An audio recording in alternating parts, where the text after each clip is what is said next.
ওম শান্তি। মুৰলীৰ তাৰিখ 13 জুলাই 2025। অব্যক্ত বাপদাদাৰ বাণী। পৰমাত্মা প্ৰেমত সম্পূৰ্ণ পবিত্ৰতাৰ এনেকুৱা স্থিতি গঢ়ি তোলা য'ত ব্যৰ্থৰ নাম চিন নাথাকে অনুভৱী কৰি দিব। বৰদান।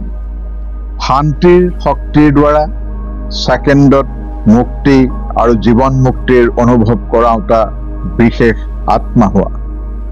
বিশেষ আত্মাসকলৰ অন্তিম বিশেষত্ব হৈছে যে ছেকেণ্ডত যিকোনো আত্মাক মুক্তি বা জীৱন মুক্তিৰ অনুভৱী কৰি দিব। কেৱল ৰাস্তা নেদেখুৱাব, কিন্তু 1 ছেকেণ্ডত শান্তিৰ বা অতীন্দ্ৰিয় সুখৰ অনুভৱ কৰাব। জীৱন মুক্তিৰ অনুভৱ হৈছে সুখ আৰু মুক্তিৰ অনুভৱ হৈছে শান্তি। গতিকে যিয়েই সন্মুখত আহে তেওঁলোকে ছেকেণ্ডত ইয়াৰ অনুভৱ কৰক।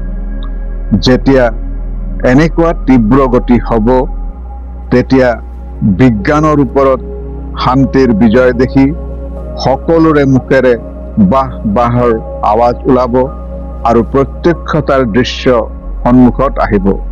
শ্লোগান। পিতাৰ প্ৰতিটো আজ্ঞাৰ প্ৰতি নিজক উৎসৰ্গিত কৰোতা প্ৰকৃত চগা পোক হোৱা।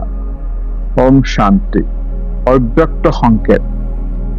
সংকল্প শক্তি জমা কৰি শ্ৰেষ্ঠ সেৱাৰ নিমিত্ত হোৱা। যেনেকৈ বাণীৰে নিৰ্দেশ দিবলগীয়া হয় তেনেকৈ শ্ৰেষ্ঠ সংকল্পৰে গোটেই কাৰবাৰ চলিব পাৰে। বিজ্ঞানীসকলে তলৰ পৃথিৱীৰ পৰা নিৰ্দেশনা লৈ থাকে, তেন্তে তোমালোকে শ্ৰেষ্ঠ সংকল্প শক্তিৰে গোটেই কাৰবাৰ চলাব নোৱাৰা জানো? যেনেকৈ বাণীৰে কথা স্পষ্ট কৰা তেনেকৈ আগলৈ গৈ সংকল্পৰে গোটেই কাৰবাৰ চলিব। ইয়াৰ বাবে শ্ৰেষ্ঠ সংকল্প শক্তি জমা কৰা। ওম শান্তি।